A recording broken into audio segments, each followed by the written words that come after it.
আবারও জোড়া গোল করে ম্যান সিটির জয়ের নায়ক হলেন আর্লিং হল্যান্ড। অন্যদিকে জোড়া গোল করে আলোচনায় আছেন ম্যাক্সিম অ্যাবেস্থেও।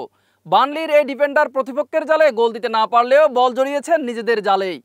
ম্যাচের শুরু থেকেই দেখা গেছে টান টান উত্তেজনা। খেলার 11 মিনিটে ডাকুর শট ঢুকলেও গোলরক্ষক ঠেকাতে পারেননি ফোডেনের রিবাউন্ড।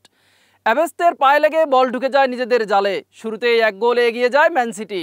তবে থেমে থাকেননি বার্নলি। খেলার 38 মিনিটে অ্যান্থনির শট সিটির রুবেন দিয়াসের পায়ে লেগে জালে জড়ায়। ফলে 1-1 সমতায় বিরতিতে যায় দুই দল। বিরতির পর ম্যাচ পুরোটাই নিজেদের নিয়ন্ত্রণে নেয় ম্যান সিটি। 61 মিনিটে হল্যান্ডের পাস থেকে মৌসুমের প্রথম গোল করেন পর্তুগিজ ডিফেন্ডার নুয়েজ। 2-1 গোলের ব্যবধানে এগিয়ে যায় ম্যান সিটি। খেলা মাঠে গড়াতে 4 মিনিটের মাথায় আবারও দুর্ভাগ্যের শিকার হন অ্যাবেস্থেও। নিজেদের জালে বল জড়িয়ে আবারও আত্মঘাতী গোল করেন। প্রিমিয়ার লিগের ইতিহাসে ষষ্ঠ খেলোয়াড় হিসেবে এক ম্যাচে 2 আত্মঘাতী গোল করার দুর্লভ কীর্তি করেন এই খেলোয়াড়। খেলার শেষ মিনিটে এসে মাঠে আলো ছড়ালেন নরওয়েজিয়ান তারকা আর্লিং হল্যান্ড। ডকুর পাস পেয়ে জোরালো শটে করলেন নিজের প্রথম গোল।